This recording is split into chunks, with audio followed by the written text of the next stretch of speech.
આજે બિસ્તરા પોતલા લઈને પાછું ઘરે જવાનું હતું અને અમારા જોડે થઈ ગયું સ્કેમ. લાસ્ટ ડે મામાનું ઘર ડે 6 ઘરે જવાનું હોય નવા મેડમ કંઈક કામ ના કાઢે એવું બને જ નહીં.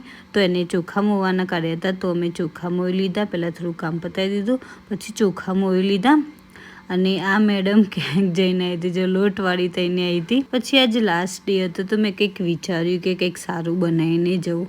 તો જસ્ટ હું પનીરની સબ્જી અને તંદૂરી રોટી બનાવતી હતી. આ મેદામાં મેં મીઠું, કોથમીર, સેજીન ફૂલ થોડું નાખીને મસ્ત લોટ બાંધી દીધો. પછી પનીર સોટે કરી દીધા અને ડુંગળી ટામેટાની ગ્રેવી કરીને પછી મિક્સ કરી નાખ્યું અને મસ્ત પંજાબી સબ્જી રેડી, મરી મસાલા નાખીને. બસ એ ટાઈમ આવી ગયો ઘરે જવાનો. તો ફરીથી મેં જ બિસ્તરા જે લઈને આવ્યા તે બધા બિસ્તરા લઈને અને એક્સ્ટ્રા મમ્મીએ વસ્તુ આપેલી બધી જ લઈને જતા હતા. મમ્મી દિલ ઉપર પથ્થર મૂકીને બાઈ તો કહી રહી છે, કહે છે કે થોડું રોકાઈ જાવ, પણ હવે કાલથી સ્કૂલો ચાલુ થાય છે તો